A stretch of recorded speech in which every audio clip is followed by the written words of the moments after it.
El siguiente segmento tiene contenido o opinión. La entrevista en A Primera Hora. Analizamos los hechos del momento junto a sus protagonistas. Muy bien, 7:04 en la mañana, seguimos, estamos transmitiendo a través de la señal abierta de Majestad FM en 89.7 Pichincha, 88.5 Manabí, 97.5 Esmeraldas. Estamos en www.radiomajestad.com, estamos transmitiendo por Facebook Live a través de las fanpages de A Primera Hora y de Majestad FM. Gracias por sintonizarnos. Berenice Cordero, ministra de Inclusión Económica y Social, visita nuestra mesa de trabajo. Ministra, bienvenida, qué gusto. Ministra, buenos días. ¿Cómo le va? Muy agradecida, Fabricio, Alexis, gracias por este espacio para conversar. A usted por la gentileza de haber venido. A ver, yo mencionaba hace minutos, es apenas una opinión de mi parte, no soy dueño de la verdad y le traslado esa opinión. Da la impresión de que la medida de revisión de los precios de los combustibles, o sea, la eliminación del subsidio y la liberalización o liberación de los precios de la gasolina extra, de la Ecopaís y del diésel, es una medida que pudo haberse tomado de modo aislada y que no forme parte de un plan con medidas de compensación que permitan que los ecuatorianos puedan enfrentar esta eliminación del subsidio y ser compensados por parte del Estado. ¿Cuál es su visión respecto de esto? ¿Hay un plan detrás de aquello o recién se está estructurando algún tipo de plan para compensar esta medida que evidentemente encarece algunos temas, ¿no? El precio del combustible, los fletes, los precios de los productos básicos? O sea, es una medida que sí genera un efecto en cadena. Bueno, muchas gracias. Bueno, en primer lugar, creo que son dos elementos que quisiera citar, ¿no? De una parte, tal vez como se dice ya y algunos actores en el gobierno lo han dicho, quizás no se socializó lo suficiente, quizás no hubo el espacio suficiente para socializar, para dialogar eventualmente con algunos actores que están relacionados, y eso sí creo que es un error, una omisión que justamente puede dar lugar a algunos de los problemas que estamos viviendo ahora. Es decir, creo que es una lección aprendida, la importancia de socializar, de comentar, de dialogar siempre y sostenidamente respecto a estos temas.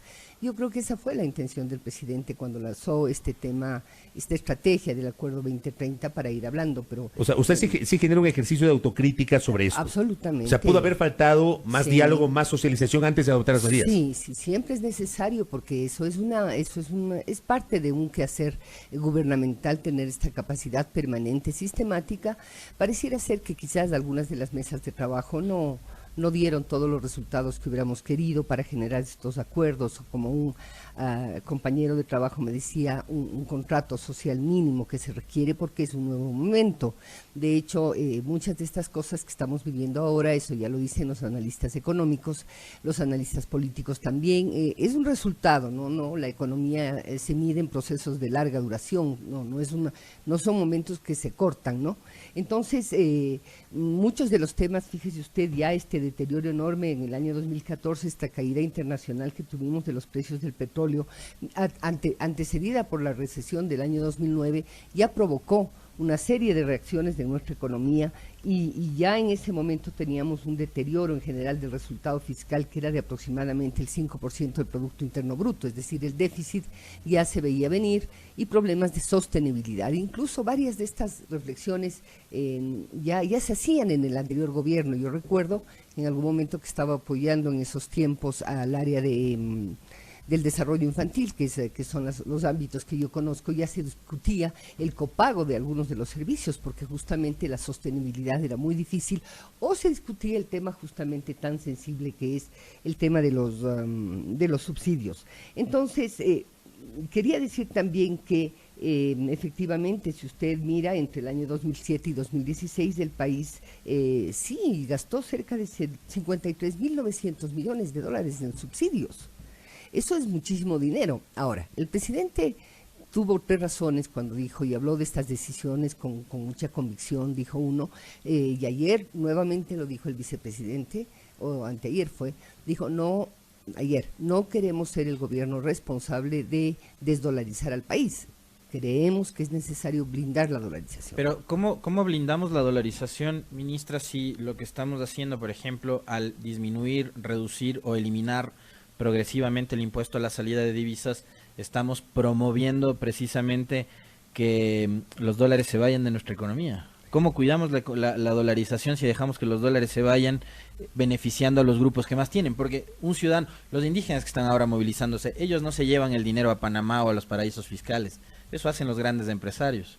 Sí, bueno, yo creo que hay un juego de medidas que tomadas en su conjunto pueden dar algunos resultados que sean favorables.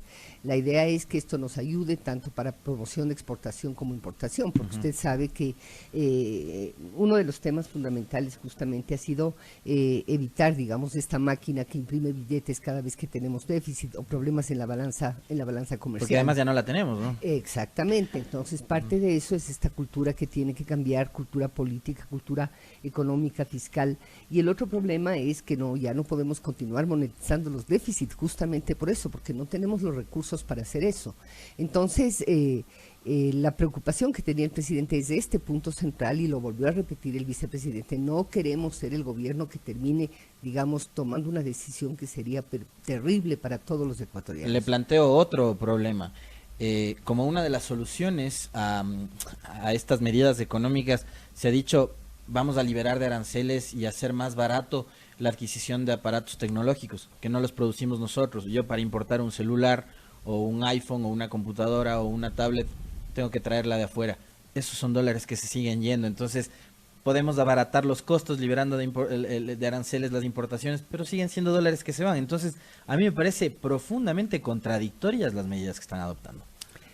Digamos, mucho respeto a su punto de vista. Yo creo que son justamente varios intentos, varios caminos que se tratan de consolidar, porque igualmente lo que se busca es que la liberación esta de aranceles justamente para este tipo de tecnología, que es una demanda que tiene la sociedad, un mercado cada vez más amplio, beneficie a algunos de los sectores de este país, ¿no? Entonces, quería decirle que sí es un tema que nosotros teníamos que conversar y encontrar alguna solución como ecuatorianos. Nosotros en el problema de los subsidios hemos estudiado el tema de los subsidios, y desde hace mucho tiempo, usted mire, en el presupuesto de este año teníamos presupuestado para pagar los subsidios a los combustibles 1.700 millones de dólares. Se presupuestó en el presupuesto general ¿Para del este Estado. año? Sí, para este año. Mientras tanto, para el bono de desarrollo humano, que podría ser llamado un tipo de subsidio, se había presupuestado inicialmente 700 millones de dólares. Entonces, el problema es la deformación que causa, porque usted por un lado trata de proteger a los más pobres, pero por el otro lado, a mi casa, a mi familia, el quintil que podríamos, no es que sea una persona rica, pero estamos dentro del quintil de la población que está, por cierto, ganando un salario por sobre los 11.000 dólares al año aproximadamente. Usted tiene un beneficio de cerca de 1.240 dólares anuales. Esos ya eran cifras del 2006, actualmente habría que volver a hacer la contabilidad, pero no puede ser que los quintiles más ricos se lleven en subsidios 1.240 dólares anuales a cada hogar, mientras que al quintil más pobre le está llegando 140 dólares de este subsidio. Entonces, yo creo que en el caso del gas se distribuye mejor por distintas condiciones, pero en el caso precisamente de los combustibles, sí es una deformación enorme que algún momento el país tenía que solucionar. Ahora, bien dice usted, y es así, se había presupuestado un valor para atender los subsidios de este año. El año no termina todavía, es decir, falta diciembre para que concluya el año fiscal. ¿Por qué en este momento? ¿Por qué se toma esta decisión en este momento? ¿Por qué no se empezó a debatir de cara a la composición del presupuesto general del Estado para el 2020? ¿Por qué se adopta esta medida hoy? Bueno, yo creo que parte del problema es que se ha ido produciendo mayores dificultades o dificultades crecientes para cubrir el déficit fiscal. O sea, el tema es fiscal, el tema es ingresos. Esencialmente fiscal. Ya, hablemos de Morocho, no hay plata.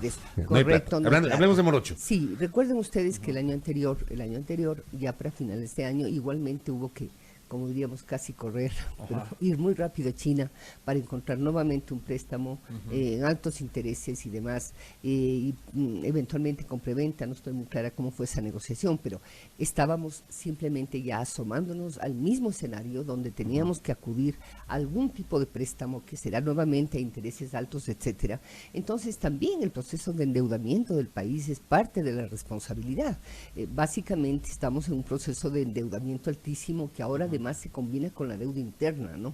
Entonces el crecimiento tanto de la externa y de la interna, ya creo que estamos por ahí cercanos al 90% del PIB. Entonces estamos hablando de una situación muy difícil para el país, porque de otra parte también su capacidad de endeudamiento por el tope constitucional de deuda externa. Ya se ha superado ese 40% que era el techo, ¿no? Estamos por el 53 más o menos. Exactamente. Entonces estamos con bastantes problemas y yo creo que llegamos otra vez a ese momento en donde ya no hay cómo pagar los salarios. Ahora, se pagan los salarios hasta diciembre, que es, digamos, la época más compleja, sobre todo para el sector público, donde hay que desembolsar sueldos y décimos. ¿Y qué hacemos a partir de enero, cuando nuevamente encontremos las arcas vacías? ¿Nos volvemos a endeudar? Bueno, digamos, yo creo que para ese entonces, de hecho, habrá ya un plan de reactivación, es en lo que se está trabajando, ¿no? Lo que pasa esencialmente, yo creo que este sueño general de los cambios en la matriz productiva, de la generación de empleo, no siempre ha resultado como se ha querido. Una cosa es trabajar con petróleo de 80 a 100 dólares y poder realmente destinar recursos a la inversión pública. Parte del problema que tuvimos este año en el presupuesto y parte de las decisiones que tomó el señor presidente es justamente, básicamente, terminar aquella obra pública que estaba parada, terminar, sobre todo el sector de la construcción, porque no podía hacer nuevas inversiones, justamente porque no había el dinero. Entonces, tal vez esta idea de este contrato social, de este pacto, de la necesidad de que los actores políticos, sobre todo, tengan conciencia de que el manejo de la economía en una economía dolarizada es absolutamente crítico y que la sostenibilidad, la disciplina fiscal es fundamental, porque justamente no tenemos otra manera de salir que no sea con disciplina fiscal, con orden en el manejo de la economía. Porque fíjese, ¿quiénes son, Alexis, de este rato los más afectados? Son justamente las personas más pobres. Ellos son los que van a llevar la peor parte de este proceso. O sea, usted sí está consciente de eso. Pero ¿cómo no voy a estar, Alexis, porque es que, consciente? perdóneme, ministra, hay ciertos analistas económicos que han dicho, no, con estas medidas todo va a estar bien, no va a subir los precios de nada, que no tiene por qué subir el precio del pasaje, porque o sea, yo no sé dónde les enseñaron economía, y son analistas económicos que están alineados con el gobierno y con los medios. Bueno, verá, yo así no soy analista económica, soy ministra de Inclusión. Pero usted tiene más clara que ellos, pues, la realidad. Bueno, además Claro. que usted tiene una trayectoria en el sector social, Sí, por eso ministra. le decía. Entonces yo visito las casas de las familias más pobres. Sí, pues yo tengo este privilegio de estar en contacto con ellos y sé exactamente lo que está sucediendo. En estas familias muy pobres es muy difícil. La pobreza, usted sabe, la pobreza por consumo está en 87 dólares per cápita y la pobreza la pobreza extrema estamos aproximadamente hablando de cerca de 18 dólares per cápita. Entonces, estamos hablando de situaciones muy difíciles y evidentemente que hay impactos. El INEC, para poder elaborar el decreto 887, que establece los incrementos en los bonos y las pensiones, justamente identificó que iba a haber un impacto inflacionario de alrededor del 2% para los hogares ecuatorianos más pobres. Y por esa razón es que necesitábamos, evidentemente, incrementar la capacidad de protección social para poder, digamos, llegar a estos hogares en los cuales, de hecho, va a haber impacto. Si hay impacto en los nuestros, que somos más flexibles y tenemos mayor capacidad de decir, bueno, esto no voy a comprar ahora, esto ahorro para hacer esto otro. Imagínese, en los hogares más pobres hay impacto, evidentemente, hay impacto, ¿cómo no va a haber? Por eso es preciso adelantar estas medidas de protección social. Pero vea usted, yo creo que esa lectura, por ejemplo, también nos da muestra de qué camino estamos tomando, ¿no? Por un lado, los más pobres hoy están protestando en contra de las medidas y los más ricos están respaldándole al gobierno. ¿Cómo leemos eso? O sea, los Sí. empresarios, los banqueros, Sí, le los más ricos de Están este país respaldándole, están claro. respaldándole al gobierno. Claro. Bueno. Hoy Nebot, hoy Lazo, hoy Bucaram van a salir a respaldar al gobierno. Mientras aquí los más pobres, esos que viven en el campo sembrando, están protestando contra el gobierno. Bueno. Entonces, quiere decir que el gobierno no está entendiendo la realidad de los más pobres. Pues. Yo no lo pondría así. Lazo ayer bravísimo estaba en un medio de comunicación defendiendo la tesis del gobierno. Ya, bueno, yo creo que el señor presidente es excesivamente sensible ante estas circunstancias, ¿no? Y como debe ser un mandatario, es tal cual su identidad personal es esa. Ahora, fíjese que el tema de los subsidios, cuando estamos hablando de subsidios, el 50% es diésel y el resto, bueno, son otro tipo de beneficiarios, ¿no? Me refiero, por ejemplo, a todo lo que es generación térmica, la industria, el sector de la construcción, etcétera. Es decir, de hecho, hay unos sectores de la economía, actores principales de la economía, que de hecho se ven afectados también. Es decir, hay sectores de la economía que se ven afectados también. Cuando digo, no es solamente que las personas pobres, sino también aquellas que se beneficiaron del subsidio durante muchísimos años y que era parte de sus costos y por lo tanto de la ganancia que tenían en el negocio. Claro, porque estamos hablando de un aumento del diésel que supera el 120%. Sí, el diésel- Estamos hablando de $1 con 1 centavo a $1 con 30 centavos. Claro, es que además de los transportistas... A como- $2 con 30 centavos, perdón. Claro, además, como el señor presidente dice, además del transporte, etcétera, hay actores en la economía, no tengo identificados cuáles, pero que están ligados a ciertas actividades. Pero de ese transporte, evidentemente, hay una derivación. Aumentan los fletes, por ende, sacar los Por productos de supuesto. primera necesidad. Se van a encarecer en los mercados mayoristas y se van a encarecer en la distribución Sí, a los otros mercados. también el contrabando aumenta. Ah, desde luego, desde luego. Y antes era más fácil contrabandear porque... de Pero hecho, digo, combatan el contrabando sin sí, afectar pero, la economía Fabricio, de los... quiero volver al punto Por favor. anterior, permítame. Lo que le estoy diciendo es que de este subsidio tan grande, especialmente del diésel, hay sectores de la economía ecuatoriana que también se benefician. Hay personas concretas que están ligadas a muchas de estas actividades económicas relacionadas con el uso de este tipo de combustible que también se benefician. Entonces probablemente también hay reacciones por ese otro lado. Es decir, no es solamente, yo creo que el señor presidente, claro, está de alguna manera recibiendo una serie de opiniones y divergencias, porque hay muchos actores que, dado el subsidio que tenían, pues era un muy buen negocio vivir en este país con esos precios para adelantar sus negocios. Es así. Y al mismo tiempo están las personas más pobres, por eso es que usted ve que es una demanda muy compleja de la sociedad. ¿Sí? Por un lado están obviamente los más pobres, como debe ser, porque están afectados, la población indígena en este país todavía demanda, porque todas estas cifras que digamos de pobreza, usted en este caso dice, la pobreza extrema está en el 8.5 en el Ecuador, pero si usted va a los sectores rurales estamos en el 18, entonces no, pues, entonces todo lo que es pobreza en general se agudiza. Volviendo a la idea anterior, entonces lo que está sucediendo es que efectivamente hay una demanda cruzada de distintos sectores y actores políticos, actores económicos.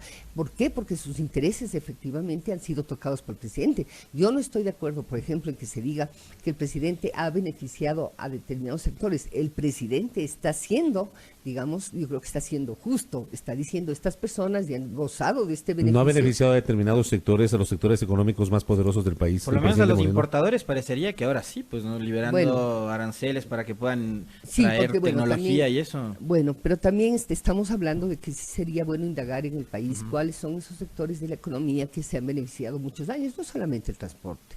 No, el transporte es una de las cadenas. Hay otros sectores que han requerido de estos subsidios millones de dólares en los últimos años para montar economías bien grandes, bien poderosas, y yo creo que esos factores también están dentro porque yo oigo mucho esto, ¿no?, de que el presidente está sirviendo a intereses particulares. Yo creo que el presidente más bien está haciendo un llamado a la cordura a estos empresarios y diciéndoles, mire, hay un tiempo ya en donde no podemos continuar porque la economía está sufriendo, es decir, todo lo que hemos hecho ya no se puede seguir haciendo. Y esto no es solamente un problema en los transportistas o estas distorsiones que mencioné respecto a los más pobres. Entonces me parece que hay un abanico de varios sectores afectados. Y por supuesto que la solución no es sencilla, y por supuesto que esta situación que estamos viviendo es penosa, es dura, pero también es tiempo que los actores políticos se refieren al país con la verdad. Eso es muy importante. Ahora, ministra, que se incrementen 300.000 nuevos beneficiarios al universo de 1 millón que ya había, que reciben el bono de desarrollo humano, ¿no es incremento también de la pobreza? O sea, son 300.000 personas más que probablemente dejaron de trabajar, que dejaron sus puestos de trabajo, que ya no tienen ingresos y que ahora van a tener que recibir bono de desarrollo humano. ¿Eso no es incremento de la pobreza? Mira, rapidísimo le digo, yo voy a contestar su pregunta. Bueno, lo uno es que estamos ahorita ya trabajando con 1 millón de personas en pensiones y ¿cómo se llama? Y transferencias monetarias, bonos que le llamamos, ¿no? Las pensiones son no contributivas, o sea, yo estimo que este país también tiene que tomar una decisión. A los adultos pobres extremos tiene que tener una pensión no contributiva, porque si no, ¿cómo va a ser? La seguridad social no le llegó, y entonces, ¿qué hacemos con cerca de, 700.000 ecuatorianos adultos mayores, de los cuales aproximadamente 500.000 sí reciben pensión del IES, y hay aproximadamente pobres extremos cerca de 400.000 que no? Entonces yo creo que ahí el presidente tiene que mantenerse. ¿Y esos 400.000 que no tienen pensión del IES, tienen una pensión no contributiva o no? Ahora sí. Ahora sí la tienen. Eso es lo que creó el presidente con mis mejores años. O sea, lo que hace es que por el ciclo de vida, la enfermedad, la discapacidad, los problemas de la edad, el abandono de las familias y en general, bueno, proteger el ingreso de los adultos mayores y también de las personas con discapacidad. ¿Ya? Este año ya incrementamos el bono de desarrollo humano, incluimos como a 140.000 personas y hicimos exclusiones por aproximadamente 80.000 personas. Ahora, todas estas transferencias que están, que llegan ahorita a 840 millones de dólares, porque le conté que estaba presupuestado 700, porque había en subsidios 1.700, eso ya le comentaba. Entonces, estas personas van a recibir $15 adicionales. Este fue el impacto en su bono o en su pensión. Ese fue el impacto que calculó INEC y que fue la base para el decreto 887. Ahora, dentro del registro social están 340.000 personas, la cifra es así, 340.000 personas que están en riesgo de pobreza. Y a ellas se les incorpora. A ellos les estamos Pero incorporando. entonces lo que decía el contertulio, Hay un incremento. hay un incremento de la pobreza. A ver, no, las cifras generales del INEC. ¿O no es así la ecuación? No, mire, yo creo que cualquier autoridad pública tiene que ser transparente, porque si no, así no se puede hacer absolutamente nada. O sea, respecto a la pobreza, son las cifras que le dije exactamente hace un momento. O sea, la pobreza en el país está contenida. De hecho, no está ni yéndose para atrás en el sentido de mejorando, ni empeorando, está contenida en el A pesar 25. de que el mercado laboral, apenas el 37% de ciudadanos tienen empleo formal, o sea, 23.000 funcionarios públicos y 10.000 más que hasta diciembre se van a la calle. Eso no es poner en riesgo también, digamos, la sostenibilidad de la clase media, que Sí. es la clase más Sí. flotante y que está en permanente riesgo. Sí, pero volviendo a lo que le decía, de acuerdo a las cifras del INEC de las últimas, la pobreza está estancada. No se va hacia atrás ni tampoco se va hacia adelante. Lo mismo la pobreza extrema. Ahora, porque claro, este tipo de situaciones como la que usted está diciendo, el desempleo en el sector público o el incremento de la pobreza en ciertos cantones del país, como Quito, por ejemplo, que es así, mucho empleo público aquí en la ciudad. Entonces ahí vamos a ver que eventualmente, pese a los esfuerzos que se hagan, sí van a haber movimientos de estas cifras. Lo que usted me está diciendo respecto a la masa salarial, ¿no? Sí es un problema, es decir, pero es un problema, pero ¿qué podemos hacer? Si el 88% de estos funcionarios son médicos, son profesores, trabajan en inclusión, etcétera. Ahí no hay cómo hacer reducciones, pues. Es decir, ¿cómo Ahí hacer no hay reducciones ahí? Pero verá, Fabricio, yo sí creo que hay que mejorar. Tenemos que ser más eficaces, más eficientes en el sector público. Y cuando yo digo eso, no estoy diciendo que la salida básica o la salida es comenzar a sacar personas, pero sí podemos estudiar. Hay muchas diferencias. Pero parece que esa salida básica se ha aplicado, ministra, porque hay un montón de ecuatorianos que han perdido su trabajo en los últimos meses. Y que la eficiencia no ha mejorado, porque yo he visto que en servicios como el registro civil, por ejemplo, donde se va a obtener la cédula o el pasaporte, que era un trámite que antes no demoraba más de 30 minutos, ahora hay gente que se demora días en sacar esos documentos. Entonces, como que tampoco es que ha sido tan eficiente el servicio en el sector público. Sí, la última sí. vez que estuvo la ex ministra Espinosa aquí nos dijo que habían sacado como 2.000 y pico de personas que atendía en hospitales y en centros de salud. Verónica. Ajá. Sí, bueno, yo el otro día el señor presidente decía claramente, estimamos que son como 25,000 empleados públicos por el objetivo también de bajar la masa salarial. Ahora, ahí también yo sí creo que hay que trabajar más la eficiencia, de ahí las disparidades. Yo le digo, ¿no? Un gerente de hospital gana $6,000 en este país y una coordinadora de un centro de desarrollo infantil, no es que es comparable, pero sí, está aproximadamente en los $800. Entonces estamos hablando de que también la disparidad salarial es muy grande en el sector público. Ese tipo de situaciones se tienen que arreglar. Ya hemos ido mucho hacia la baja, desde ministros, subsecretarios, viceministros hacia abajo, pero es necesario que el Estado en su conjunto revise sus esquemas de pago a los funcionarios públicos. Hay funcionarios públicos que ganan muy, muy poquito, especialmente en el ministerio, y otros que tienen, por ejemplo, hasta posibilidades de un escalafón. Pero resulta que esos funcionarios se ganan ganan muy poquito y que seguramente tienen contratos ocasionales, les van a reducir el 20% de su sueldo cuando les renueven los contratos. Así va a ser, ¿no? Verá, en el caso del MIES nosotros hemos cumplido con este 5% que pidieron de reducción de la masa salarial. Que pidieron Ahora, a todo el sector público. Sí, eso fue también una medida que se pidió a todo el sector público. Nosotros ya hicimos nuestros ajustes mirando más que todo no afectar los servicios, porque así venía la instrucción. Pero sí le digo que sí va a ser motivo de un enorme problema y de un diálogo social también que tiene que haber, porque ahí la posición de las personas también es muy complicada. Es decir, me baja el salario, pero bueno, por lo menos no pierdo el empleo. Ahí hay una discusión también de fondo, ¿no? De la calidad de vida, de las posibilidades también de que la clase media encuentre también derroteros apropiados para su calidad de vida, ¿no? Entonces, estas son los dilemas, estas son las encrucijadas. ¿Y sabe qué es lo que más me preocupa a mí, Fabricio, Alexis? Me preocupa un país tremendamente polarizado. Esto no es bueno, esto no es una buena señal. Pero si seguimos fomentando el discurso de odio y de confrontación, ¿cómo hacemos, ministro? Por eso. No, en mi caso. Usted no, pero hay otros de lado y lado. Hay gente de la oposición y hay gente del gobierno que permanentemente fomenta eso, la discriminación por el pensamiento, la confrontación, el señalamiento, las acusaciones sin pruebas, y así no hacemos país. No, así no hacemos país, y creo que aprendimos al menos de la última etapa que así no se hace, y justamente el país tiene que superar esas formas, y más aún si es que uno es una autoridad pública, ¿no? Está investida de ciertas formas de representación del Estado que se aspira. Eso es así. Yo quisiera preguntarle, antes de cerrar, ministra, usted es la titular del Ministerio de Bienestar Social, de Inclusión Económica y Social. ¿Qué opina de la represión de parte de la fuerza pública en contra de los ciudadanos que se han manifestado, de incluso periodistas que han sido víctimas de las agresiones por parte de la fuerza pública? Bueno, en primer lugar estoy muy alarmada, aunque también antes casi siempre se recurría a la misma cosa. Ayer veía una imagen en donde había un despliegue de las bombas lacrimógenas justamente en los patios de la maternidad Isidro Ayora. Y le decía a un exgerente del hospital, decía, pero ¿cómo es posible que esto esté ocurriendo? Y me decía, no, siempre hacen lo mismo.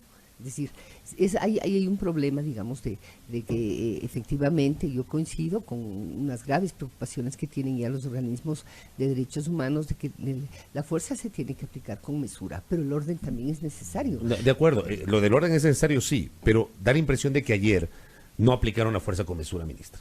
Ya, no se aplica la fuerza con mesura, pero de hecho tampoco podemos vivir en una situación de miedo y terror porque me van a hacer algo, o sea, de estos infiltrados, del vandalismo, porque como he dicho, el movimiento indígena no son ellos los que están provocando el vandalismo. El otro día yo iba por una carretera, por una de estas avenidas hacia el sur, hacia la plataforma, y simplemente un señor estaba armado de un palo y una buceta que corría junto a mí en el carril, simplemente a palazos los vidrios. O sea, había mujeres ahí, ni siquiera habían dado ninguna razón. Entonces yo creo que nunca hemos visto, no quiero repetir esto, pero sí, no hemos vivido nosotros este tipo, porque la protesta de los indígenas ha sido una protesta muchas veces activa, fuerte, pero este contexto alrededor de encapuchados, este contexto de motocicletas, de cosas que uno no está acostumbrado aquí en el país, a eso sí tenemos que llamar a la calma, castigar. Porque que los policías ya no atropellen con las motos en el piso a los ciudadanos. por Sí, ejemplo, que eso no se vio en disparen las redes bombas al sociales. cuerpo, como hemos visto la jornada de ayer. Sí, es decir, yo creo que todos tenemos que tener un llamado a la calma, actuar en el marco de la ley, actuar dentro de nuestra capacidad, siempre con un sentido principal de protegernos todos como ecuatorianos, porque aquí todos somos ecuatorianos. Aquí lo importante es que vamos a una actitud de diálogo, de conversación. El señor presidente ayer en la noche insistió una vez más que es absolutamente necesario el diálogo. Él tiene en ese sentido una apertura total. Él es una persona responsable, él es una persona que, como dice, no se está jugando un capital político, tal vez otros actores políticos sí, pero él en principio no está interesado en ser reelecto, esa no es su mirada. Él cree en su conciencia, en su convicción personalísima, que esta era una medida que había que tomar porque su país se encuentra casi, como él dice, ¿no? Casi en una situación fiscal inmanejable. Ministra Cordero, en 30 segundos, ¿usted no siente que en estas jornadas, en estos últimos días, ha habido graves violaciones a los derechos humanos de manifestantes? Hay alertas, ¿no? La CIDH, la Relatoría de ONU, Amnistía Internacional se han pronunciado dicho. preocupados por lo que está pasando en Ecuador. Bueno, he leído anoche algunos documentos en ese sentido, unos llamados muy graves de atención.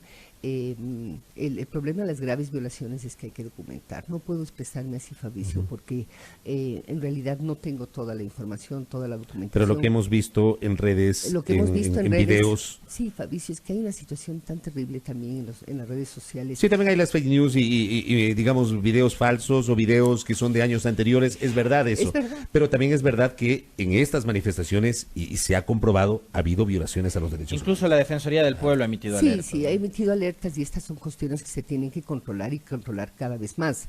A mí lo que me preocupa es que dada la condición de que la situación pueda, por eso es que yo creo que instalar cualquier tipo de mecanismo de diálogo es absolutamente urgente, para que por ahí se canalicen las demandas y se pueda encontrar soluciones. Mientras eso no se haga, el país va a tener, puede subir el tono de lado y lado, y entonces cualquier provocación para el un lado u otro lado puede resultar en una, digamos, en una situación absolutamente indeseable. Correcto. Valoramos mucho, créanos, valoramos mucho su gentileza al haber acudido a esta entrevista con Berenice Cordero, ministra de Inclusión Económica y Social, hablando sobre la visión del gobierno y de la ministra en este caso sobre las medidas económicas, el momento que vive el país, las medidas de compensación. Gracias, Muy ministra. gentil, ministra, gracias. Gracias a Berenice Cordero. 7:34 en la primera hora.